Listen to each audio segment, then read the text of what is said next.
This week on the conditions report video, we're above Cottonwood Lake first. So I'm on the Mineral Basin Road right now. We're about to the Ptarmigan interchange up here. So we'll take a right first. We'll head up to Ptarmigan.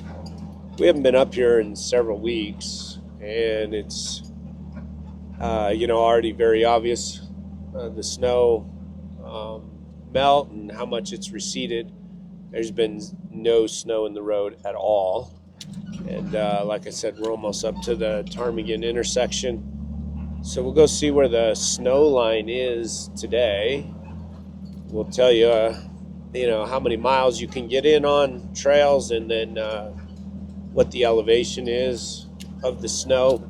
I may have mentioned this before in other videos, but I always try and include the elevation because that'll give you an idea, for other trails in the area, what the snow line looks like too. And it's a little bit different for, south facing slopes versus north facing slopes, where snow can hang in the shade on the north side a little bit longer. But at least it gives you a pretty good idea of what the elevation to expect is. If you don't see a trail exactly on the list or in one of our videos, or I don't talk about it, you at least have some information on what you might be able to expect. We are coming up to the intersection now. This is about as far into the road as the snow has been since I've been driving up here. So not a lot left. Obviously this is 349. If you can make it out there on the sign, so we'll turn right here and head up. So the last time I was up here was April 27th. It was almost a full month ago, 4 weeks ago. There was considerable snow here at the beginning, just going up through these aspen trees, and then it was really deep at the creek crossing up here. If we look back at some of that footage of what the snow looked like in these areas compared to now, obviously it's melted a lot, which is no surprise. That's what happens to things, to the mountains in spring. We've got the melt going on, and then we'll continue up and see what the snow line elevation looks like now.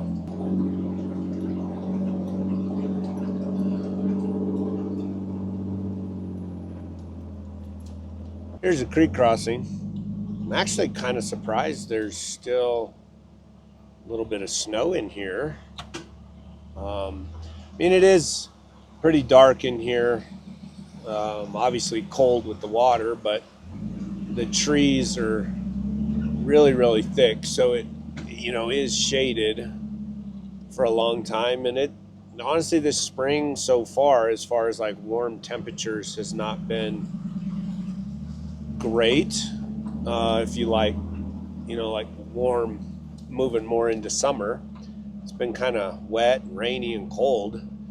So I guess that doesn't surprise me that not a lot has melted down here. Then when you get over to here, there's really a lot still impacting the road, and I don't even see any tracks, honestly, past here. So we'll go over top and we'll see up around the corner.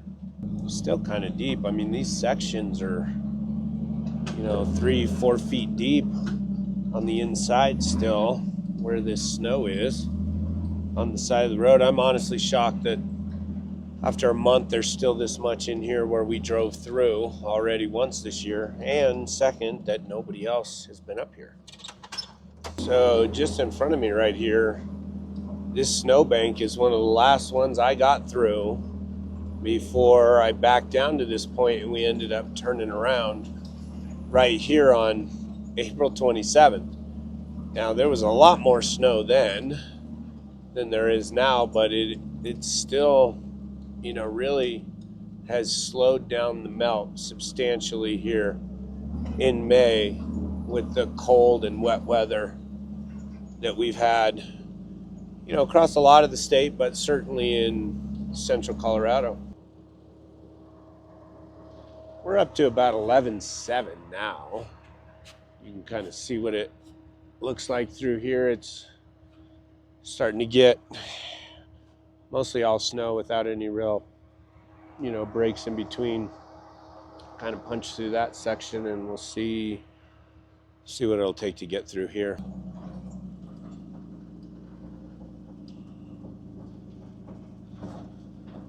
Seems like it's kind of hard, at least on the driver's side here, where we're actually on top. A little bit softer over on the passenger side. It's leaned and I can feel it sinking in. Overall, though, it's not too bad a traction on this snow. Certainly better conditions than the first time we were up here, when it was kind of a dry, sugary snow.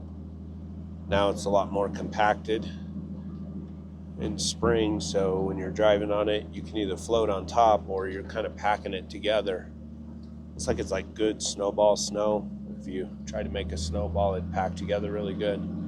That kind of snow in the spring is better to drive on, because even if you can't stay all the way on top, once you get on it, it kind of packs together and makes a firm base. So as long as you're going slow enough, your tires can still bite, and it doesn't. If you spin them too fast, it'll slick it up, though, and it'll make it impassable. It's actually starting to spit a little bit of snow now, and it was raining a little bit, sprinkling, I guess, earlier on my way up here. That's what I mean. It's just been a kind of a cold, wet spring all the way in May, which sometimes, I kind of said this in my last video, that everybody gets a little bit nervous sometimes in fall, spring, or even looking at snow levels and what we did or we didn't get from the winter, and then they're worried about what the summer looks like, assuming that it's just going to be hot in the spring. And I said this to somebody in casual conversation the other day, and I didn't really think about it until afterwards, but it's absolutely true that fall, spring in Colorado is usually way nicer than real spring. In Colorado, real spring is volatile weather, wet, windy, cold in May. Not really that nice. Fall, spring, before May, you'll have really nice stretches of weather. We're right about 11.8 now. This is a big corner, sweeping wide corner that goes up that way. The road continues up. I put this log here several years ago because early in the season like this, people would get here, try and avoid that snow. They'd drive straight up the side, cut the switchback, tear that hillside all up. So thankfully, since winched that log in and put a couple U-channels to make sure it stays there, we haven't had any more issues at this section. It's kind of cool here. That's a big rock knob off of Jones Mountain. If you drive all the way up past the Ptarmigan Lake hiking trailhead, you can drive out on the edge of that and overlook Mineral Basin, which is really cool. But we'll see if we can motor through this and get around the corner today. And like I said, it's 10.8 right here. That's about what we're seeing everywhere, even on the other side of the Continental Divide. Over Memorial Day weekend, Sean was over in Taylor Park. He went over Cottonwood Pass. There's still ice on Mirror Lake, and either it's going to be really low and slow melt, or it hasn't really started yet because the road was not covered in snow over there yet. I say yet because if it does get hot here going into June and the water really starts to run down, it could rise very quickly. So be cautious of that if you're over there, Taylor Park. They went up Cumberland on the Tincup side and got to about 11.8, the exact same elevation we're at right now. A big sweeping corner that kind of bends to the west just before it gets close to the summit there.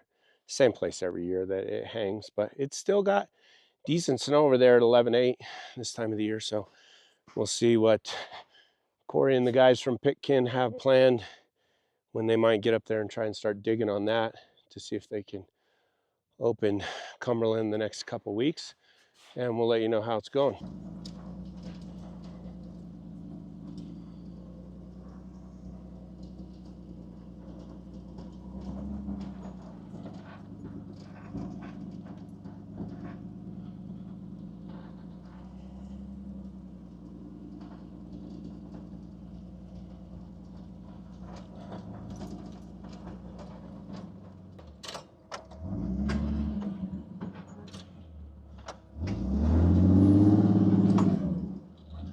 Sometimes if you do that, you back up just a fuzz, and then you kind of hit it with momentum, but as soon as you get to the point of where your tracks stop, you let off and see if that little bit of momentum will help it bite going forward. Then you can continue forward momentum like that and not sink down into the snow.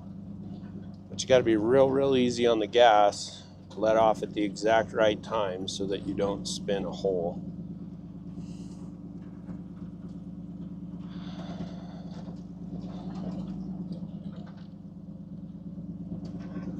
Sometimes like this, that's all it takes. You just do that one time, and then stuff starts to bite and hook up.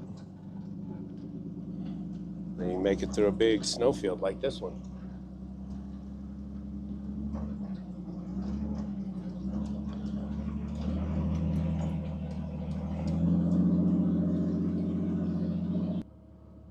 This is about where it ends. Every year, this slope is facing towards the north. It's got a bank over here. It's kind of off camber if you can see that, and it's really shaded by the trees. It's hard to tell, but we're facing uphill here too with the camera, and I don't know, it's working through this. I mean, it looks like there's a little bit of dry patch out there on the outside that if I could get the passenger side, if we could get up to it, hang the passenger side on that, we could go a little bit farther. But even past that, it gets pretty sloped over there. And this is almost, there's one sweeping corner here. Then you kind of go across the shelf road as you come out of tree line, and then right up on top, right up there is about where the trailhead is that you park to go to the lake. So I'll probably back up, fly the drone a little bit so we can see some drone footage from above, and maybe get over there high enough that we could see the lake. And then we'll go check out the Mineral Basin side. So right back there where we turned around, it's close to 11.9, not quite, 11.8 and change. So like I said, pretty close to where Sean was getting on the other side of the divide a couple days ago. This is not atypical for almost the 1st of June to have to drive through quite a bit of snow. I mean, I drove through a lot of snow. You saw some of it on the way up here. To be stopped right there on that corner, that's usually, one of the barometers that holds snow every year. So if you're up here really early in the year, like I am, that's about where I can get when you're driving through deep snow down here below that. And then it's always, I never expect the lake to obviously be unfrozen or even partially uncovered with ice this early in the year, but it's always fun to fly the drone over there and look so you can see what Ptarmigan looks like. And it's an amazing view with Yale there in the background right behind the lake. It's probably one of the more prettier frame shots that you can get. So we'll head back down now to the main road and continue up towards Mineral and see how far we can get up that way. We're back on the Mineral Basin side. This area has seen some pretty good melt too. I mean, it was April 27th the last time we were here, like I said before, and we had taken some pictures and gone past this private property sign just a little bit about a month ago, and there's still a couple drifts left. I turned around right up here, just past where these tracks are cut. I turned around and backed up by that big boulder there on the right to turn around on April 27th. So keep going, see how far other people have made it, because there's been other people on this road. Obviously, there's a lot of tracks in different places. We'll go take a look. And then this corner right here is kind of where it starts getting serious again. It bends here, and then it's not steep and it doesn't have much elevation gain, but it kind of winds through the trees before it comes out in the big meadow up here. And it looks like, let's see if we can get up here a little bit. Looks like somebody drove up to about right there. And they're narrower tracks, so either it was a small vehicle or potentially a side-by-side. The pattern of the tires kind of melted out, so we'll see. Let's see if I can get our tires to a bit too close there. Bite here, and we'll see if we can keep going up around the corner here. Take a look and see what it looks like out there towards the big open meadow.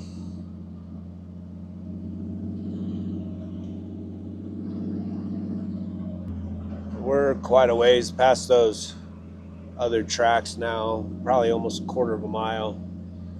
Well, road makes a turn and then starts heading straight towards that open meadow. So we'll see how far we'll be able to creep. We can keep creeping along out that way. We'll see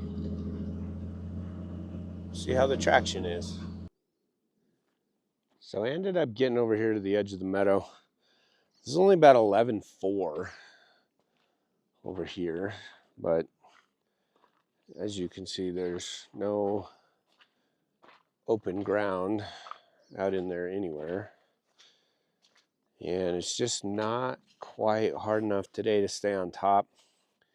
It slopes downhill over here, so you really want to get in the bushes and off the side of the road. You can still see the snowmobile tracks out in there, but then it kind of winds around and then heads back up that way towards the end of the road in Mineral Basin. There's still a ways left, so this one's not close to opening either, but we did make it not quite half a mile farther than whoever's tracks were in front of us. So we made it a little bit farther up here. So that's where Mineral Basin open to about 11.4 and change, 11,500 feet. So here we go. I'm on Tincup. The gate was opened yesterday, and we're going to drive up and see how our project site looks and see where the snow line is. It's May 29th today. The first part of this video on Ptarmigan was shot on the 27th, so we're 2 days later. And a little bit more info about timing and conditions that I looked up since we were on Ptarmigan 2 days ago was a day later. So on the 28th, a memory came up in my social media that was 7 years old from 2018. And on May 28th of 2018, my family and my father-in-law, we went up to Ptarmigan, and we actually made it all the way to the hiking trailhead. We cut through the last tiny edge of a snowfield that was hanging on that shelf road right at tree line. Got up there and I flew my drone over to the lake, and at least a third of it was open water from ice and a lot less snow even than what you saw this year in 2025 on May 27th. So kind of interesting to look back, you know, only 1 day difference from 7 years ago. And while everybody, again, I've even seen this from my last video on Grizzly, if you watch that, about everybody nervous about snow conditions and fire danger, and this is the worst year ever and there's no snow left in the high country. That's not true. And if you look back to 2018, so what I did was I went to the Upper Arkansas headwaters for the snow water equivalents And you can see on the graph, the black line is this year.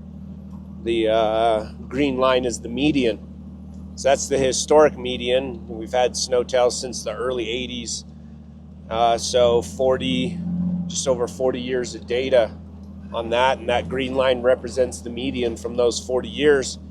And then I'll throw the 2018 line on there, and it's kind of a pinkish, orangish, maybe salmon color. You can see the difference, and maybe this year didn't peak out like that year, but with the wet and not very nice conditions of all of May, that's really flattened that line out. And as of today, we're actually right on the historic median for the upper Arkansas Valley. And, you know, that runs clear up to Fremont Pass as the upper headwaters of the Arkansas, you know, down to about Salida, consider the upper Arkansas. So that can give you a good idea what the snow looks like still comparatively, that even though, you know, some of the sound bites and the reporting has been that this year is awful, and a lot of that comes from the San Juans in the southern part of Colorado overall that was below the median this year. The whole state didn't suffer. And then when you factor in the spring that we've had, which has been, you know, really wet, not very warm, slowing down the melt, then we come out right on the median for right now. We'll have to see what, you know, what the weather brings in June. But it's interesting to look back at that data, and then we're obviously heading up Tincup right now, so we'll be able to see what snow line looks like Tincup, and we'll fly the drone up here and check out the pass summit too. Here we are coming up into the project site. If you didn't watch the mud pit here project video that we did earlier in May, you go back and look at that, where we cut all these logs last year and then laid them in this year as corduroy in the road. And normally that gate down there, well, at least since 2022 when the last decision went through, will open on the 15th. But because of this project and then the muddy conditions after the project, because we had that equipment in here and it, you know, running that around kind of made it a little bit soupy. Man, it looks good now though. It looks nice. We kept it closed until yesterday when the Forest Service was up here and checked things out and felt good about how it looked. So as of the 28th, the gate was then open. I didn't even see any tracks, so I don't think there's been a vehicle up here since they opened that yesterday. I'm probably the first one. I see our tracks from before. That's nice and dry now, so hopefully that holds up pretty good for this year. No, we'll keep heading up and see what the snow line looks like. We are at 11.8 right here coming out of the trees on top of Sawmill Hill. And this is the first place that it's really impacting the road, snow at least. And it's close to where we've seen, like on Ptarmigan, right around 11.8. This is like 11.7 and some change. And so I don't know. We'll see if we can get up on top of this and go up a little bit further. We're sitting up on top now. This big open area over here is why they call it Sawmill Hill, because that's where the sawmill used to be. But we can see up there to the summit, and obviously in the usual places it's still socked in. And let's see if we can go up around the corner and get a better view. We are around the corner now from Sawmill Hill, starting to work up towards where those mud holes were. It's actually not bad conditions out here with this snow. I'm gonna creep through and make deep tracks down there, and it seems like it's biting pretty good up here too. So maybe we'll go see if we can avoid falling in one of these mud pits up here, because it looks totally flat with the snow over top, and I know it's not. So we'll go up here a little bit farther and see what it looks like. So I am sitting right at 11.9 right now, and you can see it's a pretty long snowfield and sloping downhill. There's a little bit of an edge here. If I wasn't by myself today, we might be able to try it and see if we could hold that edge against the willows and then put a tire up here to cut into the snow. But there's really nothing to winch to right here uphill at all. It's just all open willows. So because I'm by myself, we're probably going to have to stop here today. But right down there is where I was showing you the summit before, where we came up that first snow pile on top of Sawmill Hill. And then I'm going to take the drone. I'll fly it up there and look at the snow there on the summit and see if we can see just over the summit on the Gunnison side, see what it looks like over there. So we'll probably head back down now. It's kind of cool to fly the drone up there so you can really get a good picture of the summit. Look on the other side. There's still a lot of snow on the upper part on the Gunnison side. You can see clear down there to the lake. So I would say maybe mid-June, maybe slightly past mid-June, we could look at digging this pass out and see if it's passable on the other side with mirror. But it depends if it's, the weather. It is not warm up here today, and I've gotten rained on twice. Really cloudy. It doesn't look great for the next few days. So if it's cold early in June and not great weather, it may push the melt down a little bit more, but we'll see. We'll keep checking this, and then we'll identify a date. It's around 11.8, 11.9, what you saw in this video, and 11.4 on Mineral Basin. But 11.4 to 11.9 is where we're at in the central Colorado mountains. We're heading back down to the upper mud hole section down here. I'll talk a little bit about that and what we tentatively have planned for that. But when Tincup gets like this and you can get on top of Sawmill Hill and then get up here on the Shelf Road, as it melts out, you'll be able to go a little bit farther on the Shelf Road. But then until we cut it out and fully open it, that's just where everybody's going to get. So if you look at reports from here until when we schedule a date for the big dig and cut it open, that's likely what you're going to get, is to right at tree line slightly above, and then the big drift always hangs just before the saddle there, before the summit on our side. And I've gotten some questions about the upper mud holes down here, about what's going to happen with those. So we'll stop here on our way down and take a look. Okay, so I'm back down here to where what we would call the upper mud holes. These two formed. It was a little bit muddy early in the season, but then by the end of the year, they're big holes up here. And they're under the snow, but they're right here in the middle, two massive holes. And it's subsurface water.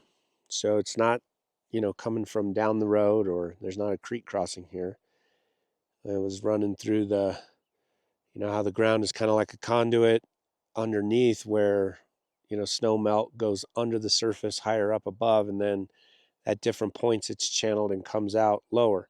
And that's what was going on here last year. And there's not really a good way to drain it off on this side, because it doesn't really go downhill. The road's in a little bit of a trough here, and it doesn't really drain off on that side.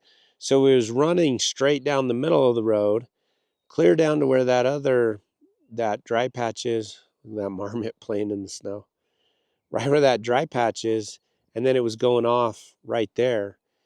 And if you watched our Tincup, the lower mud hole video, and we talked to Aaron, the engineer from Forest Service, talk about subsurface flow, and really what you try and do is fill that in. But we're clear up here right at tree line, right in this immediate vicinity. There's not a lot of material, and it's a challenge to get up here. So what we're ultimately going to do is reroute this road to the side. We're going to cut these willows back, move those rocks over here on the side of those mud holes, and the road's going to come about where my tracks are. So I drove just on the side of those willows and then continued up, and that's what we're going to do, is push it over here on that side. Engineering wanted to do a little bit of a reroute, so we're just going to move the road over just slightly to avoid these, let them continue to drain where they are draining. We'll probably slash the left side of this road to keep people out of those mud holes, and then the road's just going to move over here to the right. We'll be able to do that, you know, in the next couple weeks as this, once we lay tracks down on here, it'll melt out quicker. But we'll get up here at some point, finish this up. We'll get a little bit of video coming back down so you can see what the road was like as I kind of came up through here. In the treed section past the open area, it's kind of deep on the uphill side, a little bit of bank showing on the downhill side, so even though it was deep, I could keep some tires in the dirt, and just really allowed it to push itself up through here. And then down below that, through the open section, wasn't terribly deep, maybe 1 to 2 feet in places as we let it just kind of crawl up through here.